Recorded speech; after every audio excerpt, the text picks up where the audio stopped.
149면 로마서 8장 12절부터 17절까지 한 절씩 읽겠습니다.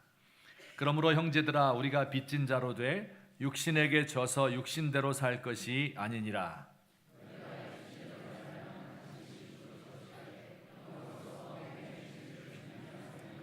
무릇 하나님의 영으로 인도함을 받는 사람은 곧 하나님의 아들이라.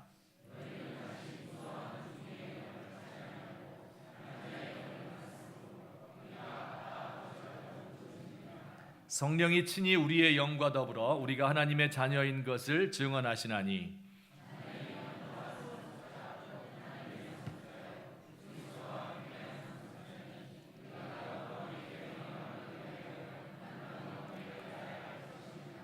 아멘. 저는 오랜 동안 성령에 대한 이 거부감을 가지고 있었습니다. 좀 이상하죠? 목사인데 성령에 대한 거부감을 가지고 있었다. 몇 가지 이유가 있는데요. 우선 성령 받았다 하는 분들이 좀 시끄러운 것 같아요. 제가 원래 좀 조용하잖아요. 어렸을 적에 보수적인 교회에서 자라서 교회에서 박수치고 이런 적이 없었는데 성령파들이 이제 구역 예배 드리면서 박수치고 노래하고 부르짖고 기도하고 이렇게 하는 게 너무 낯설었습니다. 또 그 이야기할 때마다 자기들만 하나님과 친한 것처럼 이렇게 이야기를 해요. 하나님이 오늘 아침에도 나에게 말씀하셔서 오늘은 올림픽대로 타지 말고 강변북로로 가라 이렇게 하셨습니다. 오늘 하나님께서 저에게 말씀하셔서 당신에게 300만 원 빌리라고 했습니다. 그러니까 그거 거절하면 하나님 명령 거절하는 것처럼 들려요. 나는 하나님 말씀 들어본 적이 없는데 그 음성을 근데 어떻게 이렇게 이야기할까? 또 성령 받은 사람들이 좀 무서웠어요. 왠지 모르게 보통 사람과 다른 것 같기도 하고 또 그 은사 가운데 투시의 은사라는 게 있다잖아요. 사람 마음속을 꿰뚫어 보는 거. 그러니 그분들 곁에 갔다가 내 마음 꿰뚫어 보면 거기 내가 죄 짓고 있는 거 다 들통날 것 같아서 그래서 두렵기도 하고. 성령의 능력 받는다 하는 것이 나의 평온한 삶 속에 내가 통제할 수 없는 어떤 힘이 들어와서 내 삶을 마구 헤집어 놓는 것으로 생각했기 때문에 두려웠던 것이죠. 또 성령 받았다 하는 사람들이 그 기도하는 것과 살아가는 게 영 딴판인 사람들이 많더라고요. 제가 고등학교 때 이런 일이 있었어요. 제가 이제 그때도 신앙이 좋았습니다. 그래서 별명이 목사였어요. 근데 학교에 성경책 가져가서 쉬는 시간에 성경책도 읽고 또 일주일에 한 번씩 동아리 활동 시간이 있었는데 그때 기독교 반에 들어가서 예배도 하고 모임도 가졌고요. 또 남성 복사중장 노래하는 거 있어요. 거기 가입해서 찬송도 불렀어요. 근데 한 번은 그 동아리 모임을 하는데 최모라는 친구가 들어왔습니다. 근데 이 뜨거운 성령파였어요. 그래서 모임을 하는데 그때마다 막 뜨겁게 소리내서 기도하니까 조용했었는데 우리 다 열심히 기도하게 되었어요. 그래서 약간 마음에 거부감이 있었지만 나도 좀 배워봐야 되겠다 이런 생각을 하고 참 우러러 보았는데 그 친구가 한 번은 모임을 끝나고 바로 그 담배를 꺼내서 무는 것이었어요. 성령불 받아야 되는데 이 담배불 받았나. 그래서 제가 얼마나 놀랐는지 지금은 뭐 애들이 담배 많이 피우는데요. 그때 우리 학교에서 별로 피우는 애들 없었습니다. 근데 아주 뜨겁게 기도하고 그 자리에 돌아서서 담배 피우는 모습을 보고 이거 좀 이상하다 진짜 그런 생각을 했었습니다. 이 성령은 별로 안 좋아했는데 예수님은 좋아했습니다. 예수님 말씀이 얼마나 좋은지 그 말씀 읽기만 하면 평안이 임하고 위로가 오고 힘과 용기가 솟습니다. 지혜가 가득한 말씀이잖아요.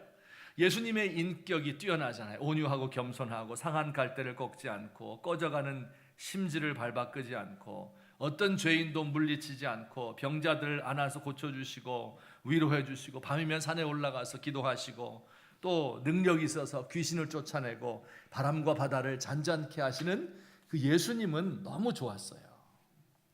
예수님은 너무 좋아하고 성령님은 안 좋아하고 그러다 보니까 성경 읽을 때도 골라서 읽는 거예요. 성령 나오는 말씀 읽으면 쓱 빨리 지나가고 예수님 나오는 말씀 읽으면 열심히 읽고 또 어느 집회에 가서도 성령 열심히 설교하면 좀 귀를 막고 예수님 설교하면은 은혜를 받고 이렇게 성령은 왠지 나와는 맞지 않는 옷을 입은 것 같다. 그런 느낌을 오랫동안 가지고 있었습니다. 그러다가 성경을 더 깊이 알게 되면서 또 제 신앙도 점점 더 깊어지면서 대발견을 하게 되었습니다. 큰 발견이에요. 오래되지 않았습니다. 한 10년밖에 안 됐어요. 오늘 제가 그것을 나누기를 원합니다. 어떤 발견인지 궁금하시죠? 네, 제가 얘기해 주면 다 아는 거였었다 이렇게 얘기할 것도 같은데, 우리 성경 한번 보십시다. 로마서 8장 9절인데요. 우리 다 같이 읽겠습니다. 시작. 만일 너희 속에 하나님의 영이 거하시면 육신에 있지 아니하고 영에 있나니 누구든지 그리스도의 영이 없으면 그리스도의 사람이 아니니라. 아멘. 여러분, 이 말씀을 보면 참 재밌습니다. 한 구절인데, 짧은 한 구절인데 영이라는 단어가 3번이나 등장합니다. 모두 성령을 표현하는 거예요. 너희 속에 하나님의 영이 거하시면 이렇게 되어 있죠. 그다음에 너희가 육신에 있지 않고 영에 있나니, 이 말은 성령의 지배를 받나니 누구든지 그리스도의 영이 아니면 그리스도의 사람이 아니다. 한 구절에 성령이 영이 3번 나오는데 이것을 정리하면 이렇게 됩니다. 하나님의 영은 곧 성령이고 그 성령은 곧 그리스도의 영이다 하는 것을 알게 되었습니다. 성령은 하나님의 영이라고 불립니다. 삼위일체 하나님의 한 인격으로서 하나님이 세상에 보내서 세상 모든 만물에 사람들에게 힘을 주시는 하나님의 호흡이고 하나님의 바람, 이 하나님의 영이라고 부릅니다. 또 성령을 그리스도의 영이라고 부릅니다. 예수님이 이 땅에 계실 때는 육신을 입고 몸으로 계셨잖아요. 그런데 그분이 이제 영으로 우리와 함께 하시는 그리스도의 영이다. 성령은 그리스도의 영이다 하는 것을 발견하게 된 겁니다. 다 알고 있었던 거죠. 근데 하여튼 저는 늦게 알게 되었어요. 그러니까 제가 예수님은 좋아하는데 그리스도는 잘 믿는데 성령에 대한 거부감이 있었다. 이건 말이 안 되는 거죠. 왜냐하면 성령이 그리스도의 영인데 이 둘이 같은 분인데 어떻게 그렇게 다를 수가 있겠는가? 잘못 생각했던 것입니다. 여러분, 성령을 어렵게 생각하면 안 됩니다. 영은 보이지도 않고 손으로 만질 수도 없는 거고 우리가 알 수 없는 신비적인 세계겠구나. 또 부흥사들이 불 받아라 그러면 막 뜨겁게 막 몸이 달아오르고 방언하고 나도 알지 못하는 막 소리 지르고 기도하고 막 이렇게 하는 거는 성령 받은 것의 일부입니다. 그 작은 표현에 불과한 것입니다. 성령 받는다 하는 것은 예수님이 내 안에 계신다. 내가 예수님 안에 계시고 예수님이 내 안에 계셔서 실제로 그분이 나의 삶을 지배하는 이런 상태를 성령 받았다 이렇게 이야기하는 겁니다. 성령이 우리와 함께 계시다 하는 말은 예수님이 오셔서 우리의 마음속에 계신 겁니다. 어떤 예수님? 우리가 지금까지 몇 시간 동안 몇 주일에 걸쳐서 배워왔던 성령으로 잉태하시고 이 땅에서 고난당하고 십자가에 못 박히고 부활하신 바로 그 예수님, 내가 그렇게 좋아하고 사모하던 예수님이 영으로 우리와 함께 계신 분, 그분이 바로 성령이시다 하는 것을 제가 알게 되었습니다.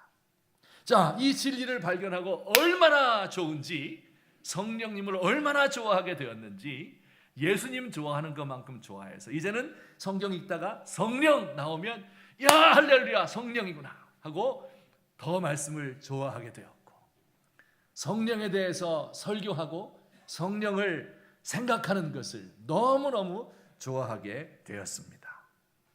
우리 사랑하는 귀한 성도님들, 그 성령님은 다른 분이 아니라, 다른 영이 아니라 예수 그리스도, 그 귀하신 그분이 우리와 오늘 함께 계시는 영이다 하는 것을 믿으시기를 주의 이름으로 축원합니다.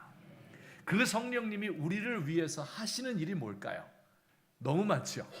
여러분, 예수님이 내 곁에 계시다면 나를 위해서 해주시는 일이 얼마나 많겠습니까? 이걸 오늘 다 설명드릴 수는 없고 딱 한 가지만 제가 오늘 말씀에 근거해서 말씀드리도록 하겠습니다. 우리 한번 읽어볼까요? 오늘의 주제 시작. 성령은 길 잃은 우리를 하나님의 뜻 가운데로, 그 진리 가운데로 인도하시는 분이다 하는 것을 오늘 살펴보고자 합니다. 한 7살 난 어린아이가 3월 5일 초등학교 입학식을 맞아 학교에 들어갔습니다. 새로 맞춘 교복을 입고 손수건을 옷핀으로 매달았어요. 코 닦으라고. 입학식을 마쳤습니다. 그리고 다음 날 학교에 갔어요. 학교에 가라니까 가긴 했는데 학교 어디로 가야 될지를 모르는 겁니다. 자기 교실이 어디 있는지를 못 찾는 것은 물론이고 내가 교실에 들어가야 된다 하는 것도 그 사실조차 몰랐습니다. 어저께 입학식 때는 엄마의 손에 이끌려서 왔는데 이제는 엄마도 없습니다. 아직도 추운기가 가시지 않은 그 학교에 복도에 서서 오도 가도 못하고 울지도 못하고 오줌만 마려웠습니다. 이 어린아이가 바로 저였습니다. 제가 인생 사는 것은 마치 찬바람 부는 광야에 홀로 내던져진 것과 같다 하는 것을 최초로 알게 된 때였습니다. 이후에도 제가 학년이 바뀌고 환경이 바뀌고 대학에 들어가고 결혼해서 애를 낳고 또 외국 가서 살고 새로운 환경에 들어갈 때마다 이렇게 적응하는 것이 힘들었어요. 물론 그때마다 저를 인도해 주신 분들이 있죠. 부모님 비롯해서 선생님, 선배님들, 또 목사님들, 어른들이 있습니다. 그런데 그들의 인도는 제한적이었고 꼭 필요한 결정적인 순간에는 곁에 없었고요. 또 저에 대해서 잘 모르면서 인도한 적도 많았어요. 그래서 그들의 인도를 따라가다 보면 이 길이 아닌가 배 하면서 실망할 때도 많이 있었습니다. 어렸을 때는 그랬고 이제는 어른이 됐잖아요. 그러면 제 길을 잘 알까요? 제가 책임을 져야 하고 결정을 해야 되는데 확신이 서지 않을 때가 너무너무 많습니다. 특별히 사람을 판단해야 될 때는 어떻게 나도 잘 모르는데 사람을 판단할 수 있을까? 그때가 가장 어렵습니다. 직장에 입사한 젊은이들이 회사에 들어온 지 얼마 되지 않았어요. 조직에 익숙하지 못하고 업무가 서툴러서 실수할 때가 많습니다. 가만히 보니까 10년, 20년 먼저 입사해서 높은 직급을 가진 부장님들, 이사님들 보니까 생각하는 거예요. 저분들은 나를 위해서 이렇게 일을 할당해주고 나를 판단해주고 잘못하면 야단도 치고 결정도 내리고 이렇게 하는데 나는 언제나 가야 저렇게 확고한 실력과 판단력을 가진 자리에 올라갈 수 있을까? 이렇게 생각을 해요. 자, 그런데 우리 이렇게 한번 생각해 봅시다. 큰 나무에 원숭이들이 매달려 있어요. 수십 마리가 매달려 있는데 어떤 원숭이는 아래쪽에 굵은 가지에 앉아 있고 어떤 원숭이는 높은 가지 맨 꼭대기에 앉아 있습니다.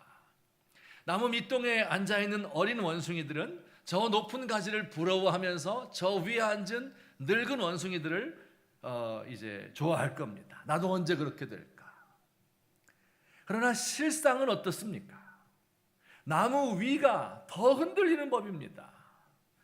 아래 가지에 앉아 있는 원숭이들은 웬만한 바람이 불어도 끄떡도 없고 바람 부는지도 몰라요. 근데 저 꼭대기에는요, 살랑살랑 미풍만 불어도 심하게 흔들리는 법입니다. 높은 사람이 되면, 어른이 되면 흔들리지 않는 것이 아니라 흔들린다고 말을 하지 못할 뿐입니다. 우리 살아가면서 내가 생각하지도 못했던 일을 만날 때가 있습니다. 난 열심히 산 것밖에 없는데 내 잘못이 아닌 이유로 사업에 실패할 때도 있습니다. 남편이나 아내를 사랑한다고 생각했는데 어느 순간 이 사람이 내가 생각하던 그 사람이 아니요, 낯설기 그지없습니다. 나에게 그런 일이 생길 것이라고 상상해보지 못했는데 사고를 만나고 장애를 입고 가정에 큰 시련이 몰아닥칩니다. 그럴 때 생각합니다. 우리 인생에 인도자가 있으면 좋겠다. 제가 어렸을 때는요, 사람들이 그랬어요. FM대로 살았다. 이런 표현 아세요? FM대로 살았다. FM이란 게 뭐냐면 AM, FM 그게 아니고 필드 매뉴얼이라는 게, 이게 교전 수칙. 군인들이 싸울 때 전투할 때는 이런 방식으로 싸워라 하는 이 야전 교범, 이걸 FM이라고 불러요. 그래, 훈련 받을 땐 FM을 달달 외우죠. 그대로 하면 되겠구나, 그럼 전쟁에서 이기겠구나, 그렇게 생각하는데 전쟁이 나서 총알이 오가고 대포가 터지는데 FM 생각할 수가 있습니까? 다 어디론가 날라가 없어졌어요. 나를 인도할 FM은 없구나, 인도할 사람이 없구나 하는 것을 느끼게 됩니다. 우리 오늘 성경 말씀을 한번 보겠습니다. 로마서 8장 14절 말씀 다 같이 시작.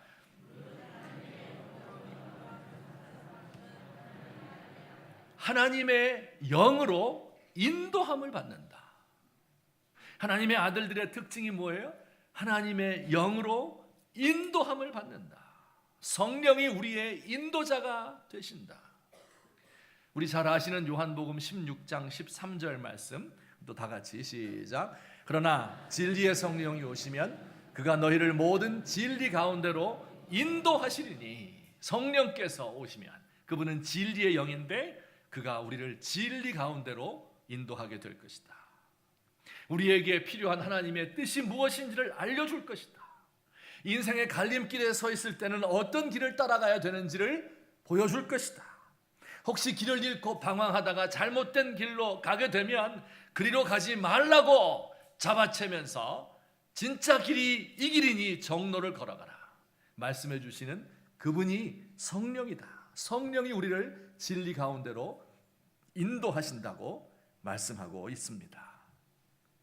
오늘 이 시간에는 좀 더 구체적으로 성령께서 우리를 어떻게 인도하시는가 하는 것을 한 두 가지로 간단히 살펴보고 설교를 맺으려 합니다.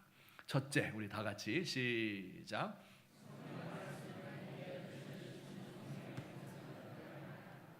성령이 우리를 인도하시는 방법입니다. 성경 말씀을 통해 들려주시는 성령의 음성을 들어야 합니다. 우리 예수님께서 이 땅에 계시다가 승천하면서 그냥 가신 것이 아니고 두 가지의 선물을 주셨습니다. 그를 더 이상 볼 수 없는 제자들을 위해서, 또 그를 한 번도 못 보았던 우리 같은 사람들이 예수님을 알 수 있도록 하기 위해서 주신 두 가지의 선물이 있습니다. 무엇일까요? 하나는 성경이고 두 번째는 성령입니다. 성경이고 성령입니다. 여러분, 우린 성경을 통해서 예수님이 누구인지 아시죠? 예수님의 일생에 대해서, 예수님의 가르침에 대해서, 그가 이루신 구원에 대해서 우리는 성경에서 배울 수가 있습니다. 그런데 성령이 없으면 그 말씀을 어떻게 개인적으로, 인격적으로 나에게 적용해야 될지, 구체적으로 이 두꺼운 성경 말씀, 이 많은 중에서 어떤 말씀이 지금 나에게 주시는 말씀인지 이것을 판단할 수가 없습니다. 그래서 성령을 주신 거예요. 제가 좀 설명을 좀 더 드려보겠습니다. 혹시 음악의 아버지 누군지 아시죠? 우리 성가대원들. 예, 맞아. 고등학교 때 배웠어요. 요한 세바스찬 바흐라는 사람이 음악의 아버지라고 불립니다. 근데 아마 요한 세바스찬 바흐에게 당신이 음악의 아버지입니다 이렇게 말하면 그분이 놀랄 거예요. 내가 아버지라고? 왜냐하면 그는 천재 중에 천재예요. 음악의 천재예요. 인류 역사가 낳은 최고의 천재입니다. 음악가예요. 그런데 그 당시에 그런 인정을 받지 못했어요. 30년 동안 그 올겐, 파이프 올겐이죠. 그 올겐을 한 성당에서 올겐을 치는 사람이었는데 매주일 새로운 이 악보를 만들고 작곡을 하고 또 이것을 연주한 사람이에요.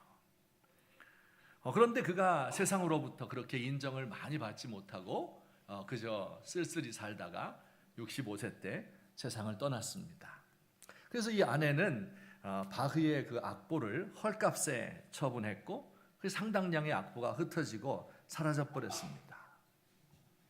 그로부터 100년이 지났을 때 한 부유한 가문 출신 음악 신동이 있었는데 그가 바흐의 악보의 일부를 입수하게 되었습니다. 그래서 그 선생님의 인도에 따라서 오케스트라를 구성하고 합창단과 함께 이 바흐의 곡을 연습했어요. 그래서 바흐 죽은 지 작곡한 지 100년 만에 이 곡을 연주했습니다. 그 곡이 그 유명한 마태순환곡이고요. 그 작곡가의 이름은, 그 지휘자의 이름은, 작곡가는 바흐고, 그죠? 악보를 발견해서 지휘한 지휘자의 이름은 멘델스존이었습니다. 그가 20살 때 이런 일을 했습니다. 자, 우리 여기 생각해 봅시다. 멘델스존이 어떻게 바흐의 명곡을 연주할 수 있었을까요? 바흐가 남긴 마태순환곡 악보를 발견했기 때문이지요. 하지만 여러분, 그것만 가지고 연주가 이루어지는 것은 아닙니다. 멘델스존이 그 악보를 보고 연습하고 연주를 할 때 그는 한 번도 본 적이 없었던 바흐이지만 그의 바흐의 정신이, 스피릿이 멘델스존을 지배한 겁니다. 악보라고 하는 거 죽어있는 콩나물 대가리예요. 근데 거기에 숨어 있었던 바흐의 정신을 살려낸 것입니다. 바흐는 자기의 정신을, 이 음악적인 영감을 악보에 표현을 했고요. 그렇죠?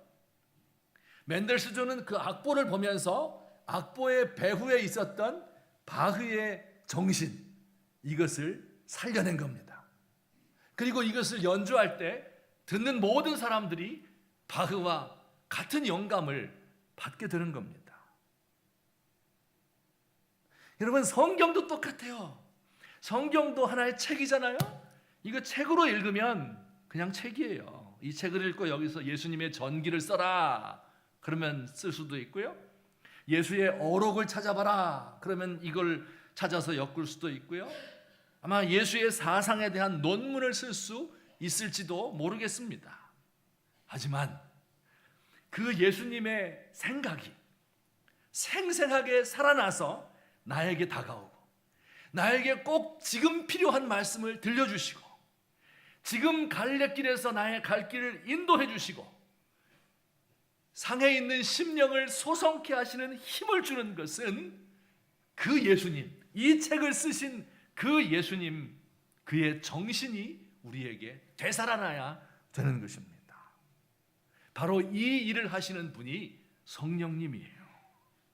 멘델스존은 바흐의 정신을 희미하게 이어받았겠죠. 하지만 성령은 예수님의 영이기 때문에, 우리 안에 살아계신 예수님의 정신이기 때문에 예수님의 생각을 분명하고 뚜렷하게 우리에게 일러주시는 분인 것을 믿으시기를 주의 이름으로 축원합니다. 여러분, 이것을 가리켜서 하나님의 음성을 듣는다 이렇게 이야기하는 것입니다. 엉뚱한 데서 하나님의 음성 듣는 것이 아니라 설교 말씀을 듣는 중에 여러분 안에 계신 하나님의 영이 말씀하는 거예요. 바로 저 말씀이 너에게 필요한 말씀이니까 잡아라. 그때 잡는 겁니다. 때로 들으신 말씀을 생각하며 혹은 읽은 성경 말씀을 되새김질하면서 깊이 묵상을 할 때 내가 해야 될 일이 떠오르고 가야 할 길이 보이게 됩니다. 내 상황을 놓고 고민하면서 하나님의 인도하심을 구하게 될 때 내 마음속에서 하나님의 인도하심이, 음성이 샛별처럼 떠오르는 것을 느끼게 되는 것입니다. 이게 하나님께서, 성령님께서 우리의 삶을 인도하시는 방법입니다. 제가 좀 부끄럽지만 제 이야기 하나 해도 되겠습니까? 남자들이 이제 군대를 가야 되잖아요. 2학년 혹은 3학년을 마치고 대학을 마치고 중간에 이제 군대를 가는데 저도 이제 3학년을 마치고 군대를 가야 되지 않을까 그런 생각을 했었어요. 마침 그 카투사에 입대하면 좋다. 카투사 혹시 뭔지 아십니까? 이것은 미군 부대에 이렇게 함께 있는 한국인 부대, 이게 카투사예요. 미군과 함께 일하면 좋잖아요. 비록 흑인 영어지만 이 욕이 반이지만 하여튼 영어도 배우고 그 다음에 또 주말엔 집에도 올 수 있고 그래서 좋겠다 이렇게 생각을 했는데 그 이제 카투사 들어가려면 그 시험도 봐야 됩니다. 근데 이제 문제가 한 가지 있었습니다. 제가 그때 교회 대학부에서 회장직을 맡고 있었는데 그 일이 아직 끝나질 않았어요. 일반적으로 대학부 그리고 졸업하면 청년부, 그 당시에 그랬었는데 대학부는 3학년이 되면 임원을 하고 4학년 때는 성경 공부 리더가 돼서 그 대학부를 이끌어가야 되는 겁니다. 근데 마침 우리 동기들 숫자가 얼마 되지 않아서 제가 꼭 필요한 상황이 된 겁니다. 이제 카투사를 가기 위해서는 나이 제한이 있어서 반드시 3학년을 마치고 가야 되는 거예요. 4학년을 마치고 하게 되면, 졸업하고 하게 되면 일반 병으로 가서 고생을 더 많이 하게 될 것 같아요. 대학부를 생각하면 대학을 졸업하고 가는 게 맞고, 또 내 자신을 생각하면 편한 것 엄청 좋아하거든요. 편한 거 생각하면 카투사 가려면 바로 가는 게 좋고, 그래서 어떻게 해야 될까? 그 원서를 사서 써놓고 고민을 했습니다. 정말 고민이 많이 되었죠. 그래서 기도를 해야 되겠다 생각을 하고 작정을 하고 매주 금요일 밤에 교회에 가서 철야하면서 기도했습니다. 그때는 철야가 지금처럼 11시에 끝나는 게 아니라 11시가 시작이에요. 그리고 밤새우고 새벽 5시 될 때까지 기도하던 그런 시절이었습니다. 그래서 한 달 정도 기도를 한 것 같아요. 이제는 결정해야 될 날이 얼마 안 남았습니다. 그날도 지하 기도실 금요 철야 기도회에 가서 기도를 하는데 토요일 새벽 이제 2시쯤 되었어요. 이때 되면 이제 제일 졸릴 때입니다. 그래서 깜빡 졸다가 깼는데 그때 제 마음속에서 말이에요, 정말 선명하게 뚜렷하게 하나님의 말씀이 탁 떠올랐습니다. 마태복음 6장 33절이었어요. 너희는 먼저 그의 나라와 그의 의를 구하라.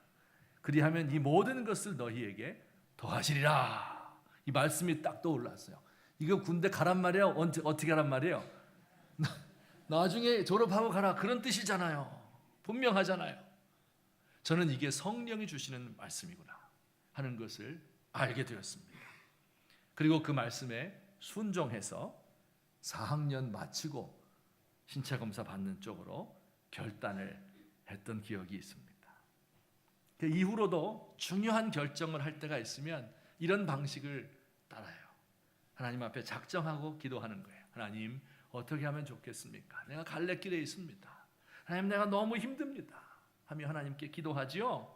그러면 성령께서 이런 방법으로 말씀을 통해서, 이 말씀이 이렇게 많은데 그 중에 한 말씀이 탁 살아나서 제게 갈 길을 인도해 주십니다.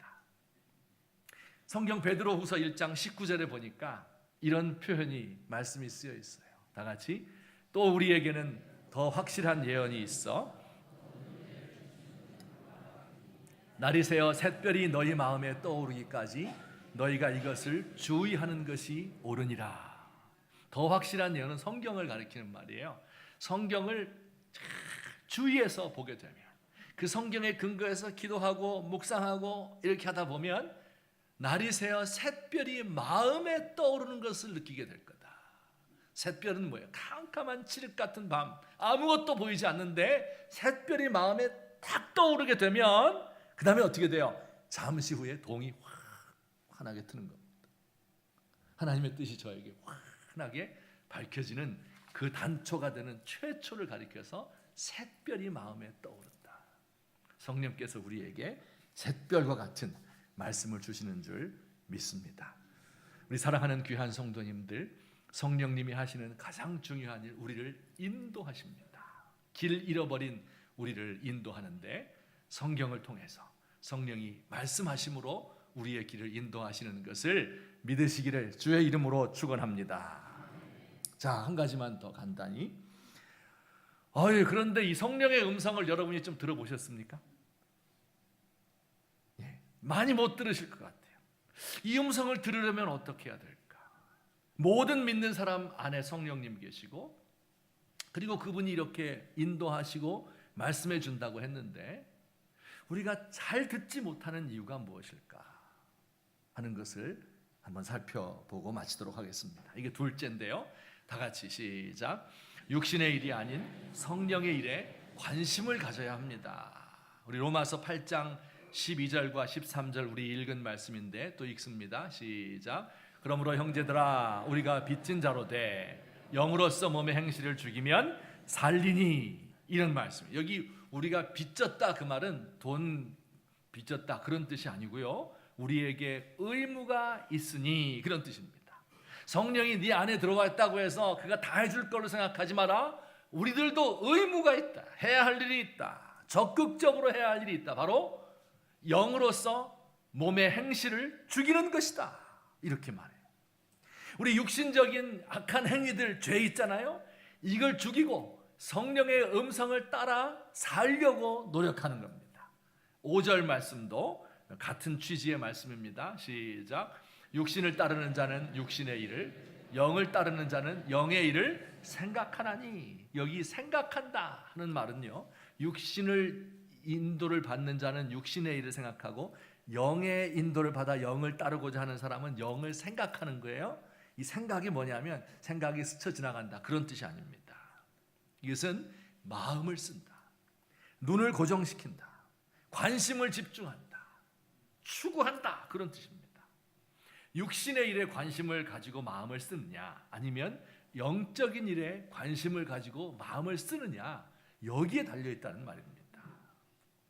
노아 시대 사람들은요, 먹고 마시고 시집가고 장가가는 일에 모든 관심을 거기 다 기울였어요.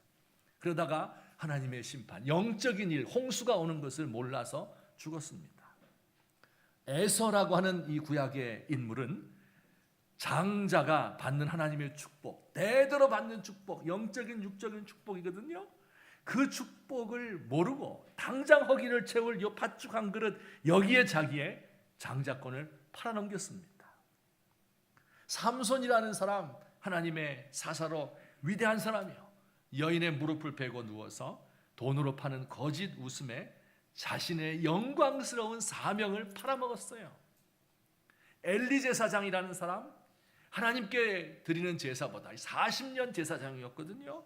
이보다 자기 자녀들을 소중히 여겨서 그의 온 집안이 멸문하게 되었습니다. 사울이라는 이스라엘의 초대 왕, 그는 하나님이 나를 어떻게 보시는가 하는 것보다 사람들이 나를 어떻게 보는가, 인정을 왕으로서 받아야 될 텐데 체면과 위신을 찾다가 그도 하나님의 버림을 받았습니다. 압살롬이라는 다윗의 아들이 있습니다. 다윗의 아들 가운데 가장 빼어난 외모를 가진 사람이었는데 그의 특징은 머리칼이에요. 이걸 자랑하다가, 이걸 꾸미다가 마지막 죽을 때는 머리칼이 나뭇가지에 걸려서 대롱대롱 매달려서 죽었습니다. 가룟 유다는 우리 구주의 12제자 중에 한 사람, 그 수십억 수백억 인구 중에 12명을 뽑았는데 그 중에 들어갔는데 그가 돈주머니에 더 관심을 가지다가 그 사명을 잃어버렸어요. 모두 육신적인 일에 관심을 가지고 육신을 위한 일만을 추구하다가 비참하게 삶의 막을 내린 사람들입니다. 여러분, 우리들은 어떤지 모르겠어요. 어린아이들 때부터 공부하는 것에, 그 경쟁에 매달려서 그것 외에는 아무것도 없는 줄로 알아요. 학원 가느라고 주일 빠지는 것을 예사로 여기고 학교 공부하고 이게 제일 중요한 거고 나중에 대학 가서 예수 믿어라. 그 애가 대학 가서 예수 믿습니까? 스펙 쌓기에 전념하게 되지요. 생각이 이 땅에 있기 때문에 돈도 없으면서 돈 벌면 알바해서 얼굴부터 고치려고 하지요. 게임과 스마트폰과 웹툰과 드라마, 영화 이런 데 빠져 있고 카페인 중독됐다 그래요. 들어보셨어요? 커피를 많이 마셔서 카페인 중독된 게 아니라 카톡에 중독되고 페이스북에 중독되고 인스타그램이라고 사진 찍어가지고 올리는 거 있어요. 하루에 수백 장씩 찍어댑니다, 여러분. 거기에 모든 정신을 다 뺏기고 있네요. 근데 애들만 그런 게 아니라 어른들도 카톡에 정신 팔리는 사람도 있어요. 여러분, 이렇게 해서 어떻게 영적인 일에 관심을 갖는단 말입니까? 돈을 벌기 위해 알바해서 돈이 조금 들어오니까 젊은 여대생들이 자기의 몸을 팔아서 유흥비를 벌죠. 노후 대책이라는 올무에 걸려서 사명을 한 해 한 해 미루다가 결국은 아무것도 이루지 못하고 주를 위해서 일하지 못하고 가는 사람들이 너무나 너무나 많습니다. 땅의 것을 바라보는 거예요. 육신의 것을 따르는 거예요. 영의 일을 생각하지 않는 사람들. 성령님은 계속 우리에게 말씀을 해주기를 원하는데 내가 듣지 않는 것입니다. 돌이켜보면, 반성해보면 교회도 그렇게 바뀐 것 같아요. 초대교회에는 조직도 없고 직분도 없고 건물도 없고 아무것도 없었어요. 성령밖에 없었습니다. 예수님의 영밖에 없어요. 그래서 만약에 예수님의 영이 떠나면 그 조직은 다 와해돼 버리고 그 예배는 아무것도 아닌 게 돼버립니다.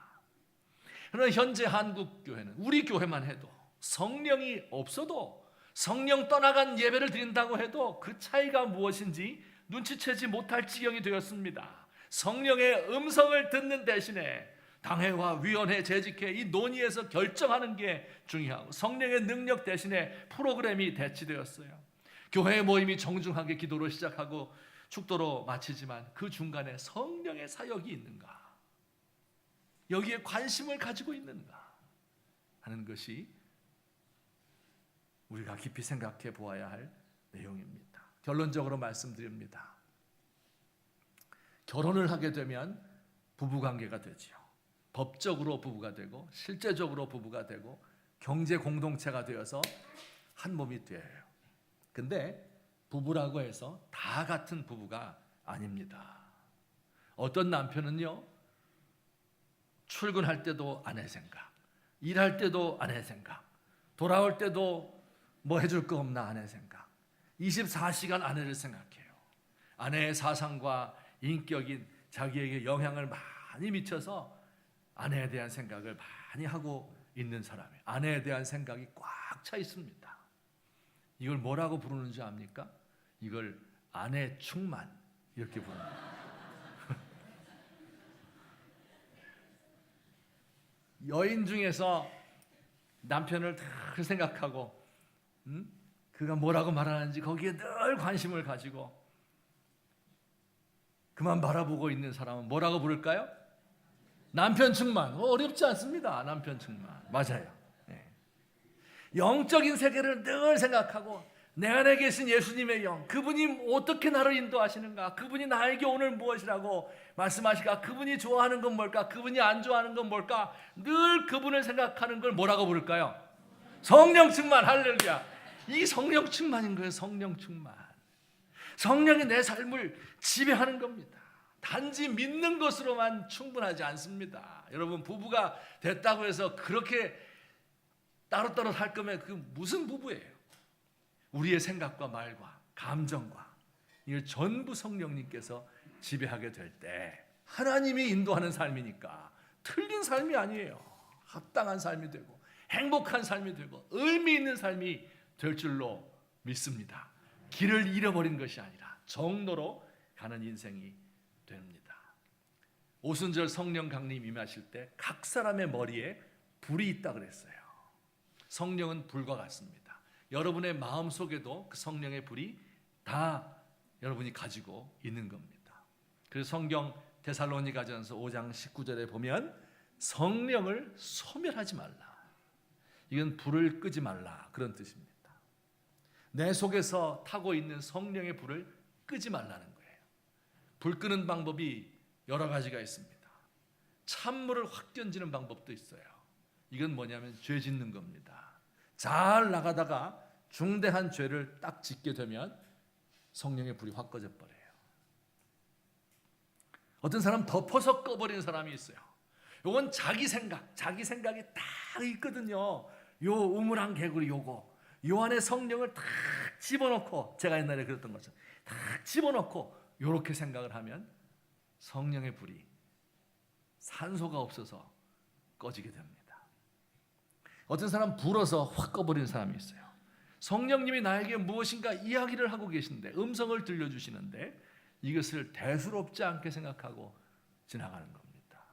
제일 나쁜 것은 밟아서 꺼버리는 거죠. 이건 적극적으로 반대하는 사람들.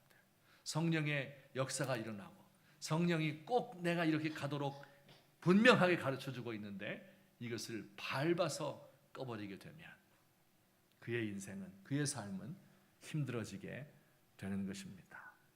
우리 예수님의 인도를 받지 못하게 되기 때문에 그렇습니다. 우리 사랑하는 귀한 성도님들, 지금 살아계셔서 우리 속에서 일하시는 예수님의 영, 그분과 함께 말씀에서 가르쳐 주시는 성령님의 음성을 들으시고 영적인 일에 마음을 환하게 열어놓으시고 늘 말씀과 묵상과 기도 가운데서 우리의 복된 삶을, 의미 있는 삶을 살아가시는 저와 여러분 되기를 예수님의 이름으로 축원합니다. 아멘. 우리 같이 한번 기도드리겠습니다. 오늘 들은 말씀을 생각하시며 하나님, 저에게 성령 충만 허락해 주십시오. 성령께서 내 삶을 지배하시고 내 말과 생각과 그리고 내 감정까지도 지배해 주십시오. 내가 지금 갈림길에 놓여 있습니다. 어느 길로 가야 될지 모르겠습니다. 주께서 우리 민족을 불쌍히 여겨 주십시오. 우리 민족이 살 길은요, 예수 믿는 사람이 성령의 지배를 받는 길밖에 없습니다. 우리 이 일을 위해서 한 목소리로 간절히 기도하시도록 하겠습니다. 사랑과 자비가 무한하신 우리 하나님 아버지, 주님의 은혜 진심으로 감사드립니다. 심히 연약하고 부족한 저희들을 사랑해 주시고 아버지 하나님, 주께서 우리 위에 죽으시고 십자가에 못 박혀 죽으시고 부활하신 주님께서 성령을 보내주시고 성경 말씀 우리에게 허락해 주셔서 이 성경의 정신을 따라 살아갈 수 있도록 도우신 것을 감사합니다. 하나님 아버지, 저는 무익하고 미련하고 둔하여서 아버지 때로 연약하여서 넘어질 때가 많고 죄를 짓고 성령을 밟아 꺼버릴 때가 얼마나 많은지 모릅니다. 하나님, 주께서 오늘도 불쌍히 여기시고 제 마음 가운데 찾아오시고 우리 주님의 뜻을 깨달아 알 수 있도록 하옵시고 내 속에서 음성을 들려주셔서 이 길이 정로이니 이 바른 길을 가라고 말씀해 주시옵기를 원합니다. 때로 죄악에 빠지고 잘못된 길을 걸어갈 때 우리 주의 성령께서 나와 함께 해주셔서 하나님 주의 뜻을 밝히 알려주시며 책망해 주시옵기를 바라옵고 소망합니다. 우리 교회의 성도님들을 주께서 기억하시고 우리의 예배 시간마다 우리의 모든 모임마다 성령님 함께하여 주시옵소서. 주께서 우리 조국과 민족을 불쌍히 여기시고 우리가 길을 잃고 갈 바를 알지 못하오니 주여 우리의 갈 길을 인도하여 주시옵소서. 감사합니다. 사랑의 하나님 아버지, 고맙습니다. 우리 주님 승천하시면서 우리에게 성령을 보내어 주시고 또 제자들로 하여금 성경을 쓰게 하시고 그래서 우리에게 성경과 성령 선물로 허락해 주셨사오니 감사합니다. 하나님, 우리가 하나님의 말씀 듣는 가운데 우리 주님의 음성을 깨닫게 하시고 그 말씀을 묵상하고 기도하는 가운데 길을 발견할 수 있도록 주의 인도를 체험할 수 있도록 우리 하나님 도와주시옵소서. 하나님 아버지, 우리 주님의 성령에 가득하여서 충만하여서 우리의 몸과 마음과 생각과 우리의 모든 감정까지도 우리 주님의 지배를 받을 수 있는 성령 충만한 우리 주님의 귀한 종들 되도록 주여 인도하여 주옵소서. 우리 민족을 살릴 길은 정치가들에게 있는 것이 아니라 우리 예수 믿는 사람들이 성령 받아서 예수님 따라 사는 삶을 사는 길밖에 없는 것을 믿음으로 알게 하여 주시옵소서. 예수님의 이름으로 기도하옵나이다. 아멘. 예, 이 시간에는 우리 헌금송 특송 시간이 준비되었습니다. 우리 사랑부에서 특송을 하도록 하겠습니다. 사랑부 우리 처음에 시작할 때 한 7, 8년 전에 한두 명의 우리 자녀들로 시작을 했는데 이제 부흥을 해서 13명의 학생들과 또 교사들이 1대1로 우리 해야 돼요. 그래서 우리 지난 4월 20일 또 장애인의 날을 생각하며 우리가 함께 이 시간 예배하고 또 우리 찬양을 돌려드리는 시간을 갖겠습니다.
함께 축복성, 때로는 너의 앞에 어려움과 아픔이 있지만 담대하게 주를 바라보는 너의 영혼 축복합니다. 때로는 너의 앞에 어려움과 아픔이 있지만 담대하게 주를 바라보는 너의 영혼, 너의 영혼, 우리 볼 때 얼마나 아름다운지 너의 영혼 통해 큰 영광 받으실 하나님을 찬양. 오 할렐루야. 너의 영혼 통해 큰 영광 받으실, 너의 영혼 통해 큰 영광 받으실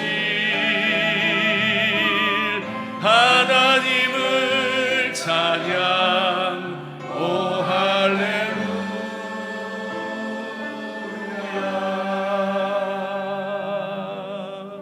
우리 기도합시다. 사랑의 하나님 아버지, 은혜를 진심으로 감사드립니다. 주님께서 우리 사랑부를 세워주시고 이렇게 귀한 목사님과 우리 교사들의 헌신을 통하여서 우리 사랑하는 귀한 영혼들이 우리 주님의 말씀을 듣고 복음을 받고 구원을 받고 새로운 사람 될 수 있는 길을 허락해 주셨사오니 감사합니다. 오 하나님 아버지여, 우리 인간의 지식을 뛰어넘고 우리 인간의 생각을 초월하시는 성령님께서 우리 사랑하는 영혼들의 가슴 속에 임재하시고 찾아가 주셔서 그 영혼 가운데 그리스도의 영이 충만할 수 있게 하시고 그 하나님의 영의 지배를 받는 우리 하나님의 귀한 종들 되도록 하나님 도와주시옵소서. 이들의 영혼을 통해서 하나님이 큰 영광을 받으시는 위대한 주님의 사람으로 키워주시옵기를 소망합니다. 하나님 아버지, 우리 사랑하는 영혼들의 부모님들을 주께서 기억하여 주옵시고 하나님, 그의 눈에서 눈물을 씻기시고 그의 입에서 한숨을 거두어 주옵시고 하나님, 이들이 어찌하든지 예수 믿고 구원받고 소중한 영혼이 되어서 홀로 설 수 있도록 주여 복을 허락하여 주시옵소서. 하나님, 우리 대한민국 사회를 불쌍히 여겨주시고 모든 차별과 편견을 제하여 주옵시고 하나님, 어떤 장애 가진 사람이라 할지라도 편안하게 살 수 있는 귀한 나라가 될 수 있도록 오 하나님, 은혜 위에 은혜를 더하여 주시옵소서. 하나님, 오늘 주님 앞에 예물 드린 귀한 손길들 주님께서 복 주시고 그 손으로 하는 모든 일에 큰 은혜와 열매가 있게 하여 주옵소서. 하나님, 우리 가운데 육신의 질병과 마음의 큰 상처와 또 인생의 모든 실패와 관계가 파괴되어서 하나님 앞에 어찌할 바를 몰라 인도를 구하는 종들이 있사오면 오늘 우리의 머리를 들기 전에 성령께서 그 마음에 큰 위로와 평안을 허락하시고 능력을 주셔서 이 모든 일을 헤쳐나갈 수 있는 넉넉한 믿음을 주님께서 허락하여 주시옵소서. 이제는 우리 구주 예수 그리스도의 은혜와 하나님 아버지의 사랑과 성령님의 교통하심이 오늘 주 앞에 예배하는 주님의 사랑하는 귀한 백성들, 우리 주님의 음성 듣기를 갈망하며 늘 영의 것을 생각하고자 하는 주의 사랑하는 백성들 머리 위에, 또 우리 함께 이렇게 찬양한 사랑부 모든 우리 자녀들과 또 교사들 머리 위에 이제부터 영원토록 함께 계실지어다. 아멘.